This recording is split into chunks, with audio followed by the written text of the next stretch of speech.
Hey guys, welcome back to What's Up with Trove, episode 2, recording on Tuesday, no, today's Wednesday, isn't it?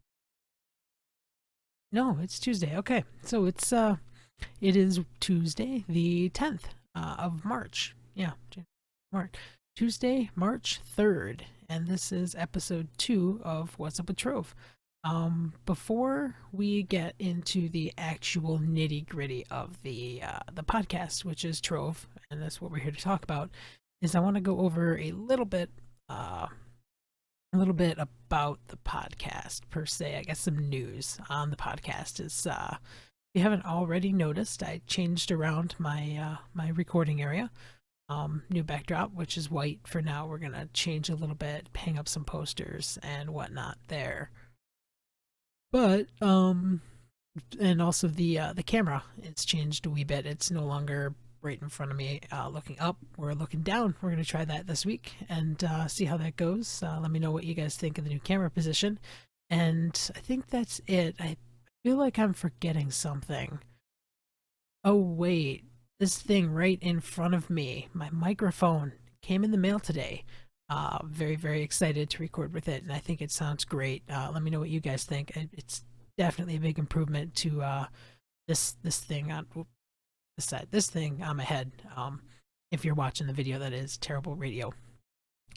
If you're not watching, excuse that sound. My dryer is running in the background right now. Probably a terrible time to record, but we're gonna go with it. So yeah, still trying to find a decent spot for my microphone, but I think I found it. Excuse me.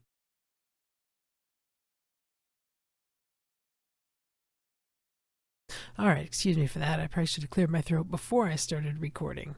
Lesson learned for next week. So yeah, that new mic, new recording area, and new position for the camera. I think that's a lot of improvement. Um, Definitely learning a lot. Did a lot of research on podcasting and watched a lot of video podcasts as well as audio podcasts to improve my setup here. So we're learning as we go.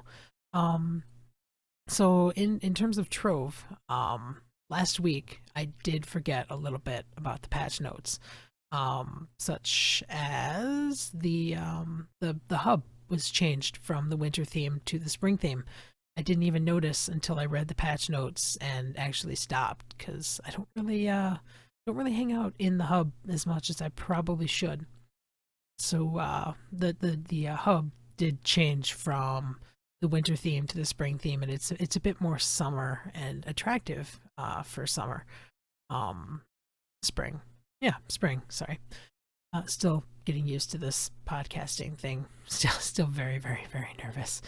Um, but I also didn't notice until the Trove creators put up a post on the Trove forums that there are two new mounts added to the game, and that was the Warhorse, which is a store mount for 1,600 credits, and the Radiant Steed, which drops from cages from giants, and rarely while you're harvesting shards in the Radiant Ruins, you will find a Radiant Steed. The Warhorse is a very dark mount, dark horse mount, and definitely it looks really amazing, really awesome. A lot of time was put into that mount, and the Radiant Steed is more of a light mount, and it kind of got me thinking that with the lore that they added to the game, the sun goddess and the moon god, that there's a dark horse and a light horse conveniently added to the game shortly after.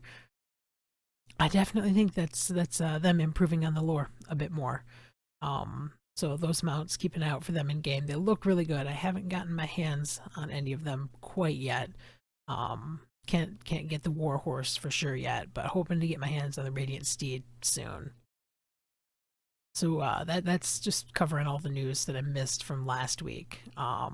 This week, however, today, as a matter of fact, was a new patch added, and there was a lot of quality of life improvements. The game itself, as well as a few additions to the store. But now, when you do /join me, before it would just teleport you to your friend's world that they're currently in, and it would just teleport you to the starting area of that world, and then you'd have to track down your friend or drop a portal. Now, if you do /join me, it will teleport you to the current location of that player, which is really huge in terms of quality of life. And you're no longer going to have to search for your friends when you join them. You're just going to poof, show up right there, which is very, very exciting. The neon night sky wings were also added to the game, and I haven't seen them yet, but Trove is definitely pushing the not pushing. I'm sorry, that was a terrible choice of words, but they're advertising the wings as a really amazing set of wings, and they're different than any normal set of wings that you can get right now, because they said that the community will need to come together to find the 4 hidden crafting stations to create this set of wings, which is kind of an interesting take. I'm not quite sure how that's going to work out. I'm sure later on in the week, more players will find out how to get these wings, and it'll come out to the public that how to get them, and more players will find out. But they said it's not going to be very easy to craft. So these wings will definitely be rare, and you should probably take a screenshot of them, maybe, when you see them. I know I will be, because I will be very jealous of people who have these wings. So that's the wings that they added to the game. A couple changes to the Shadow Dungeon and Shadow Arenas is now, instead of dropping flux, they will drop Shadow Shards. And that's kind of fun to say, Shadow Shards. Dropping some Shadow Shards. But yeah, so they'll drop Shadow Shards. So fun. And with those Shadow Shards, you can buy Shadow Cages from the Shadow Dungeon vendors, I guess. I hadn't really come across any of them yet, so I'm gonna keep my eye out for them. But I'm pretty sure it's inside of the Shadow Dungeon that you get these Shadow Cages. And inside of the Shadow Cages, it contains your usual eyes, tentacles, and maybe flux, although I'm not 100% sure on that. I'm gonna have to look more into that. But it also, the Shadow Cages have a chance to drop a pair of wings, which I want to say are the Shadow Wings from the Shadow Arena itself, but don't quote me on that fully. I have to get some clarification on that one. And the other thing that is very rare is that you have a chance to get a Heart of Darkness. Now, the Heart of Darkness can be exchanged for very mysterious things that are unknown at this time. So that's something you're going to actually have to go into the game and farm up these Hearts of Darkness and find out for yourself what they drop, because Trove was very, very quick to the point to say that these it's a very shady and mysterious thing. I'm thinking hashtag spooky spooky for this one. Kind of creeping me out a little bit, but it's also just kind of interesting. I like this mysteriousness and kind of bringing the players back into the game in order to find out what's new. The other major quality of life change to Trove is deconstructing items will now save the item style to your style tab, and so before you had to have two separate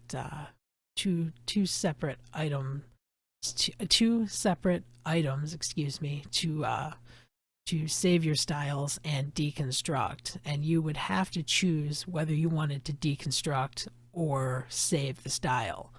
Now, all you have to do is deconstruct your item, and you'll have the style as well. Which I do like that, because now you don't have to choose between materials like flux and eyes and tentacles and the style as well. Now you can just have the best of both worlds. The only issue that I have, and this is probably a really petty issue, but I think a lot of people might have it as well, is I kind of want to be able to choose what color my deconstructor is. I kind of got attached to the blue, the light blue mouth of the Style Saver. So I really wish that they would have a way for you to choose which style you could, which style of deconstructor you would like, whether it be blue or red. Personally, the blue matched my cornerstone, and the red kind of throws it off now a little bit. And hopefully they add something to the game to let you choose which color deconstructor you'd like. But it's a really great change, and I fully support Trove on that one. Some miscellaneous changes as well that are quality of life is shadow keys no longer cost glim. Hooray! They just are going to cost more fragments and more gems, which is good. I never really liked the fact that it cost glim to make the shadow keys, but it's kind of out of the, yeah, what do you say, out of the scheme, I guess, for the shadow keys, because the shadow keys are supposed to be dark and mysterious, and the glim is bright and shiny, and they didn't really clash together. But now it just requires gems and fragments, which is good and easy to farm. And that's really all of the key parts of the game news that I caught from the excuse me, the dryer went off again. um that was all the keynotes for the game, at least that I saw on the patch notes.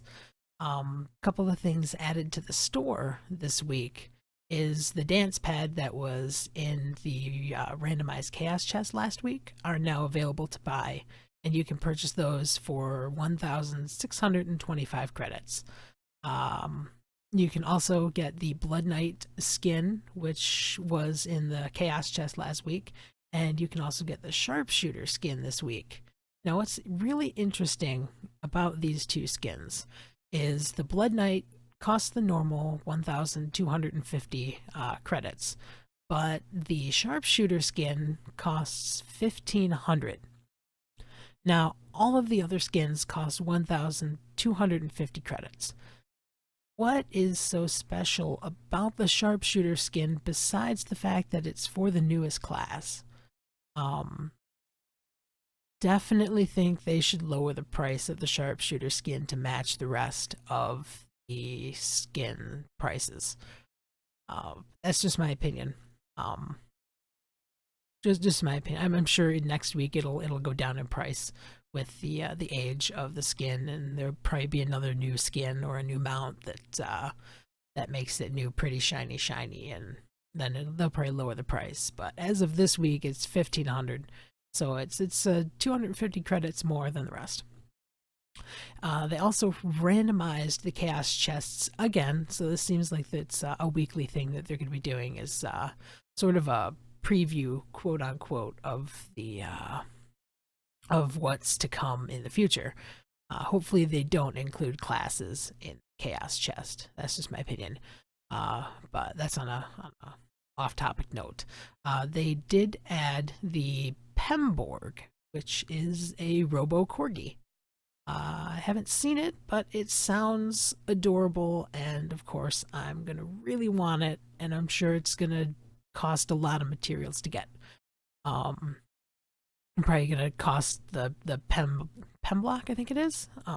Pemblock mount to craft as well, which will require a lot more farming, which is usual for the Pemblock mounts, but somebody will have it on day one.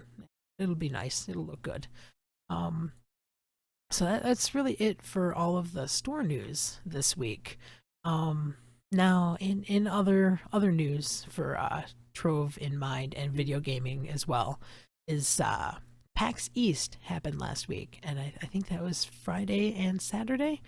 Yeah, I'm pretty sure it was Friday and Saturday last week. And one of the panels that really caught my interest was a panel about the future of online games, MMOs in particular, massive multiplayer online role-playing games, if you're unfamiliar with the term. which Trove is one of. It's an MMO. And senior designer of Trove, Adam, and I'm going to try to pronounce this. I'm probably going to fail, so forgive me. Adam Hetani participated on the panel and took some time to chat about the future of MMOs. Now I'm not going to go over everything because I don't want to spoil the panel. It's a really, really interesting panel, and I highly urge anyone who has an interest in that topic or is a fan of any MMO or any game to check out that panel and listen to it. It's about an hour long, and you'll definitely hear a lot of good opinions as well as maybe a few games that you hadn't heard about. But Trove in particular, Adam had, and I'll try it again. Adam Hetani had been asked what makes a good MMO, and not just Adam, but the rest of the developers all seem to have the same answer, and I completely agree with it. They all pretty much said that a good MMO is defined by the players that play the game. If they can play with other people and have fun, then it's a successful MMO. And I completely agree with that. Not every game is for every player. Not every player is going to like the game. But for the players that like the game and can have fun with it, then it's been a successful MMO. And they spent a good 5-10 minutes talking about that, and that was the one thing that they all had in common, and it really great solid point. So it brings it down to make sure you're having fun in the game that you're playing.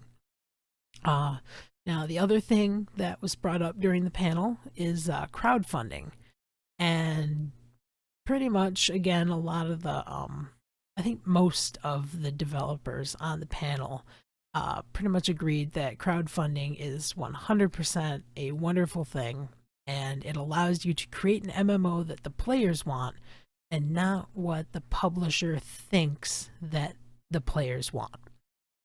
Basically, when you're working for the publisher, and I know nothing about game development, so correct me if I'm wrong, please call me out. But from what I understood is that when you're working under the eyes of a publisher, you kind of have to take them over the priority of the player. And that's what it sounded like. And so when you're working with crowdsourcing, crowdfunding, it's 100% for the players, not like 50 to 60%. So, and like I said, I don't know anything, but from what I heard, I guess that's how it works, and that sounds about right. It was also stated that Trove is the best sandbox game. I agree for the most part. Up there, at least in the top 5 for me. And that when it comes to updates, rapid updates are the future. And that's pretty much Trove's model is every single Tuesday on the dot, they have some sort of content to release to the players. They compared it to a TV show rather than a movie. So like if you look at World of Warcraft, very, very popular MMO out there. It's one of the top, at least the top in my opinion, top MMOs on the market, and their patch and update model is very similar to that of maybe the Avengers films. How they come out with one big movie every couple of semesters, and that is their content.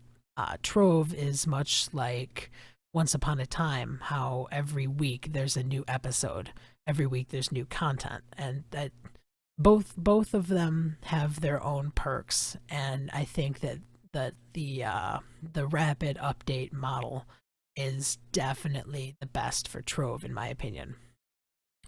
Also user generated content, very very successful thing for Trove and many other games coming out, and I can see that especially with the path that Tryon is taking with mods for items and player created content in Trove. You'll see a lot of mods on the forums if you go and scroll through them. There's a lot of really good mods. Actually, in fact, at the very end of the show, I'm going to be talking about one in particular, but we'll get there in a couple minutes. So that's pretty much it. Definitely, like I said, watch that panel, and I'll put a link in the show notes as well for where you can find that. I got a lot of my Spark notes from the Shapestone Journal, which is an up and coming Trove forum, not Trove forum, but like a Trove news site, and I got a lot of my information on that panel in particular for from the Shapestone Journal. They did a really great job, and I support that. It looks really good, and I'm glad that that's there to help make things a little bit easier for everyone, so they don't have to watch the panel. But like I said, I really recommend watching it. It's a good watch. So that's really all the news this week. Aside from the stuff that was in the patch, it was a really light week. I didn't really play too much Trove this weekend. The weekend is when I get a lot of time to play my games, and I was actually celebrating my grandmother's 80th birthday. So happy birthday, Grandma, if you're listening. Probably not, but if you are, cool. Glad you are. Glad to have you with me.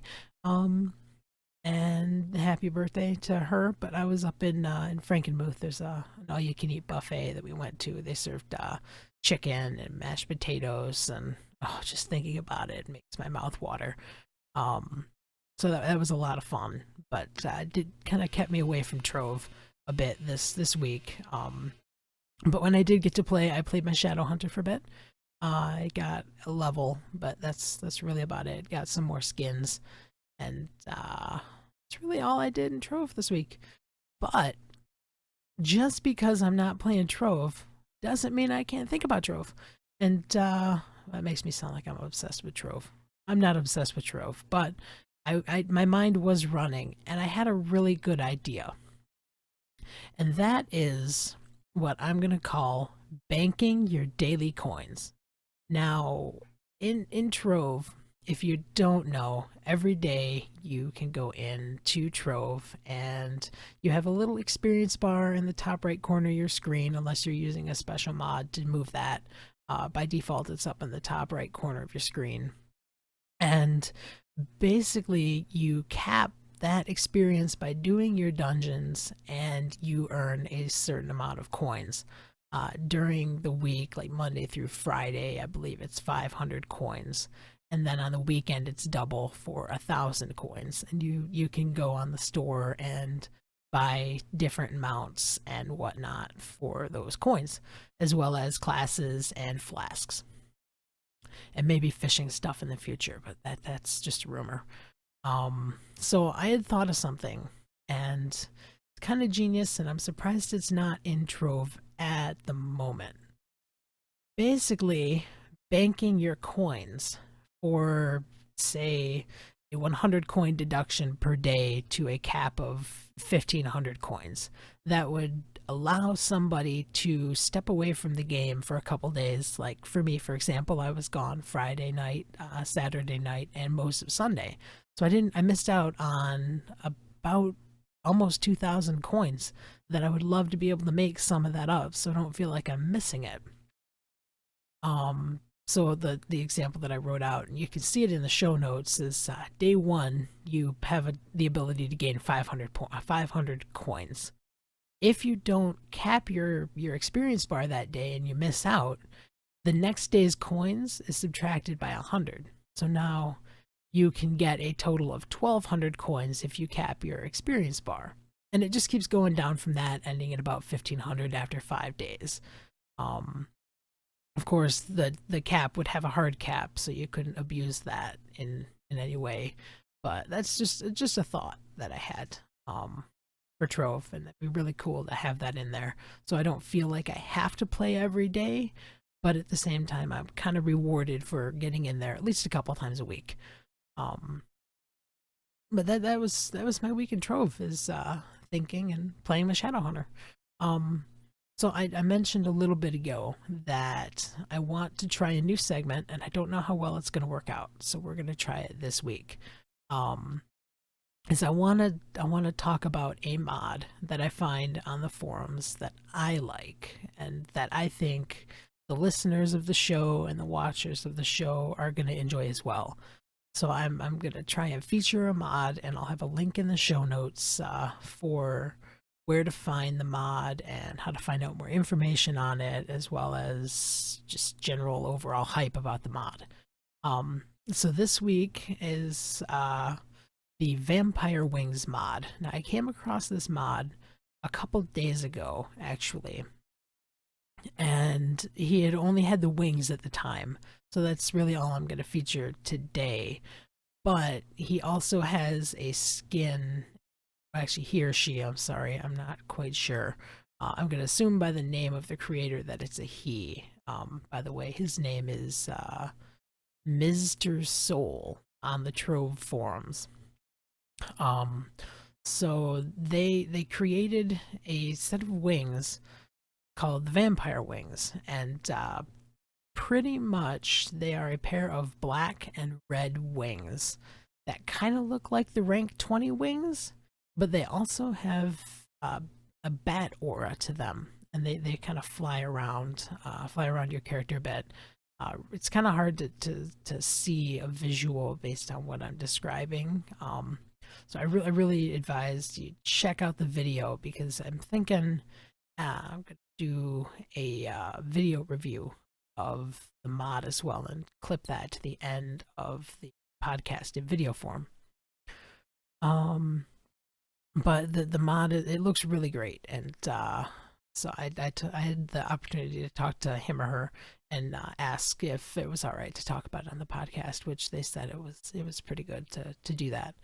So hype up the Vampire Wings mod, and I'll put a link to it in the show notes so you guys can check it out. So I think that's it. Nothing really else happening this week.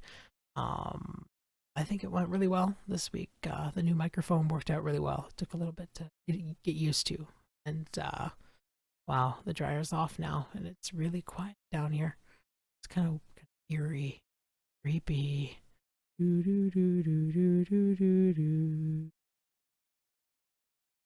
Anyway, so yeah, I'm gonna go ahead and close out the podcast, and we will see you guys all next week.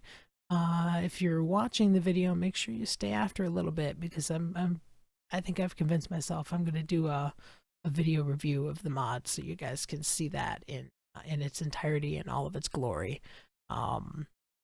Yeah, so I hope you guys have a wonderful week in Trove, and I hope I answered the question of what's up in Trove. Yeah, so I will see you guys later. Hey guys, just a quick one other thing. I just realized shortly after ending the episode recording that I forgot to say where you guys could find me. So I'm just gonna throw this in before the review. And of course, if you're listening, you won't hear the review, but you will hear this part. So you can follow me on Twitter at Alan91330. And you can check out the Trove show notes at whatsupwithtrove.blogspot.com. If you have any comments, questions, or concerns, please feel free to shoot me an email. Hit me up at whatsupwithtrove@gmail.com. That's going to be an episode right there. I'm going to close it. I'm kind of embarrassed I forgot about that. But yeah, so have a wonderful week, and I will see you all next week.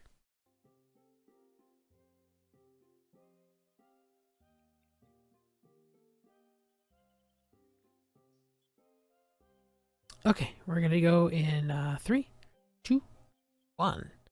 Hey guys, this is Tiny here. I'm gonna be doing the first of hopefully many mod reviews. So I talked about it in the podcast, and if you're seeing this now, you're obviously watching the video. And basically, I'm going to do a quick video overview of the mod that I talked about in the podcast. This is for episode 1 or episode 2. Actually, I'm sorry, lost track. Time flies by. This is for episode 2, and the mod we are featuring today is the Vampire Wings mod, created by Mr. Soul on the Trove forums. I talked to him or her. Very, very nice, and was awesome to let me feature their mod in the podcast. So we're gonna go ahead and get my little stand up there, and we're gonna run up here. And we're gonna run up here. Alright, so first thing I'm gonna do is show off the wings with the slash pose. There it is, and look at those beautiful wings. Look at those wonderful effects. Beautiful red and black with bat wings showing off in the background. Do a nice little spin around here. Those just beautiful effects and smooth, very smooth. It clearly put a lot of effort into these wings. There's also, and I don't have them turned on currently, a vampire hunter skin that replaces the starter skin, as well as a helmet. But the mod that I'm featuring right now is the wings. I'll go ahead and do a little fly around on them, and you can see they just kind of pop out, and so smooth, so relaxed, almost like they belong in the game. So let's go ahead and get some hype going for these wings. Not really sure what else to talk about except for to show them off a bit. Do a little zoom out there. Kind of fly around a bit.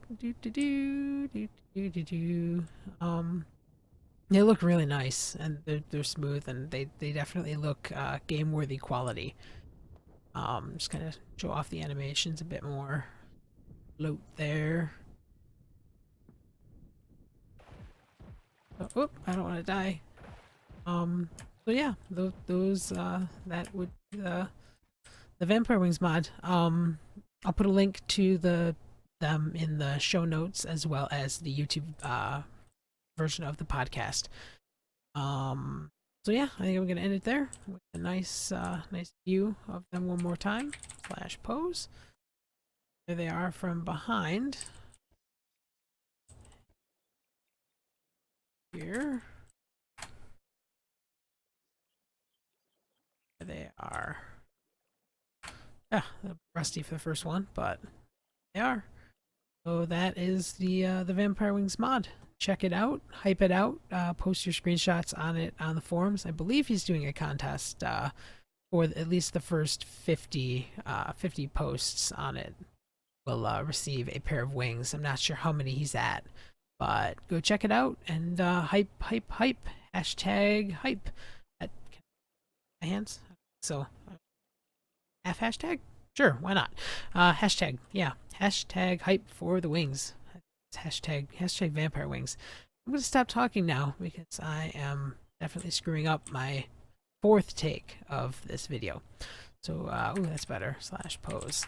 Alright, so I will see you guys on the other end. Have a wonderful evening, and I hope you guys enjoyed the review.